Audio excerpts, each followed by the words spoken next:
Assalamualaikum warahmatullahi wabarakatuh. Saya Sandy Nur Cahya dari semester 2C akan mereview materi hukum pidana pada pertemuan tanggal 8 Mei 2023 oleh dosen pengampu Ibu Profesor Dr. Haji Haini Nuraini SHMH dan asisten dosen Bapak Dr. Emery Aridani SHMH.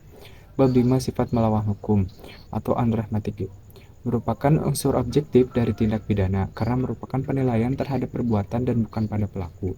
Suatu perbuatan dikatakan melawan hukum apabila perbuatan tersebut masuk dalam rumusan delik sebagaimana dirumuskan dalam undang-undang. Perbuatan yang memenuhi rumusan dalam undang-undang tersebut tidak selalu bersifat melawan hukum, sebab mungkin ada hal yang dapat menghilangkan sifat melawan hukum perbuatan tersebut. Contohnya di negara Belanda dalam Arrest Hoogstraat tanggal 20 Februari 1933 di kota Essen mengenai dokter hewan. Dan juga ada contohnya juga di Indonesia yaitu putusan Mari pada bulan Januari 1966 dengan kasus Markus Effendi. Sifat melawan hukum terdiri dari 1. Melawan hukum formil. Perbuatan itu bersifat melawan hukum apabila dirumuskan sebagai tindak pidana dalam undang-undang dan diberikan sanksi.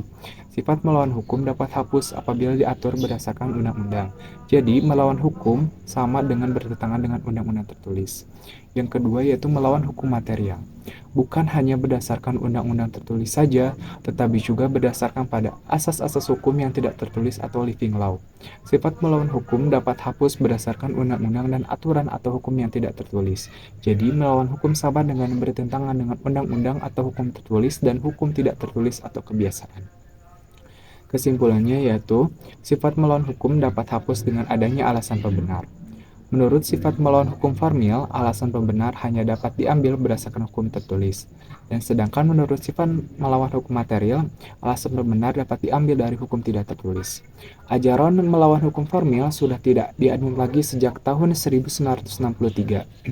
Yang menentukan adanya alasan pembenar di luar undang-undang adalah hakim, apabila terjadi pertentangan antara hukum tertulis dan hukum tidak tertulis.